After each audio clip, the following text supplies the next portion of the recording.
துப்பாக்கியிலேருந்து அந்த 30 குண்டில் 23 குண்டு உடம்ப கிழிச்சிட்டு வெளியில் போக, மீதி 7 குண்டு உடம்புலே மாற்றி செத்துருக்காங்க. இப்படி ஒரு சம்பவம் நடந்ததா வரலாற்றில் சத்தியமே இல்லை. யாரை பற்றி சொல்கிறேன்னா, இந்திரா காந்தியை பற்றி தாங்க. 1984 அக்டோபர் 30 அவங்க, நான் உங்கள் இந்தியாவுக்கு பண்ண வேண்டிய எல்லாம் பண்ணிட்டேன், எப்போ வேணாலும் உங்களை விட்டு நான் பிரியலாம், ஸோ பத்திரமா இருங்க அப்படின்னு சொல்லியிருக்காங்க.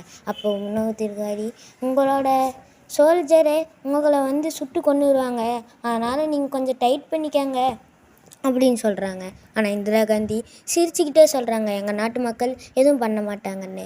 1984 அக்டோபர் 31 கரெக்டாக சொன்ன மாதிரியே அந்த சோல்ஜர் ஒருத்தங்க மிஷின் கன் வச்சு 30 குண்டை வச்சு சுட்டிருக்காங்க. அடுத்த நாள் செய்தி வருது, என்னன்னா இந்திரா காந்தி துப்பாக்கி சுட்டனால இறந்து போயிட்டாங்க அப்படின்னு ஒரு செய்தி வந்ததும் இந்தியாவே மிரண்டு போயிடுது.